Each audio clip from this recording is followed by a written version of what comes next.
আসসালামু আলাইকুম। আজকে আমি একটি নতুন ব্লগ আপলোড করেছি। ব্লগটি শুরু করার আগে সবাইকে রমজান মোবারক। আশা করি আপনাদের সবার রমজান মাসটি অনেক ভালো কাটছে। আজকে আমার বাসায় সবাই একসাথে ইফতার করেছিলাম।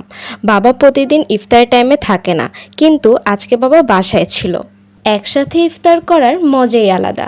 ইফতারের সময় মুড়ি মাখা তো মাস্ট। বাবার হাতে বানানো মুড়ি মাখা অনেক বেশি মজা হয়। বাসার সবাই বাবার হাতের বানানো মুড়ি মাখা অনেক পছন্দ করে। মুড়ি মাখা খেতে তো অনেক ভালো লাগে, কিন্তু আমার বাসায় সবাই মুড়ি মাখা জিলাপি দিয়ে খায়। আমি বুঝি না এভাবে খেতে কিভাবে মজা লাগতে পারে। আমার তো একটুও ভালো লাগে না, তাই আমি জিলাপি মেশানোর আগেই আলাদা করে নিয়েছিলাম। আজকে রাতের খাবারটাও আলাদা ছিল। আজকে আমরা নান রুটি দিয়ে হালিম খেয়েছিলাম। আপনাদের কাছে আজকের ব্লগটি ভালো লাগলে অবশ্যই লাইক, কমেন্ট এবং শেয়ার করবেন।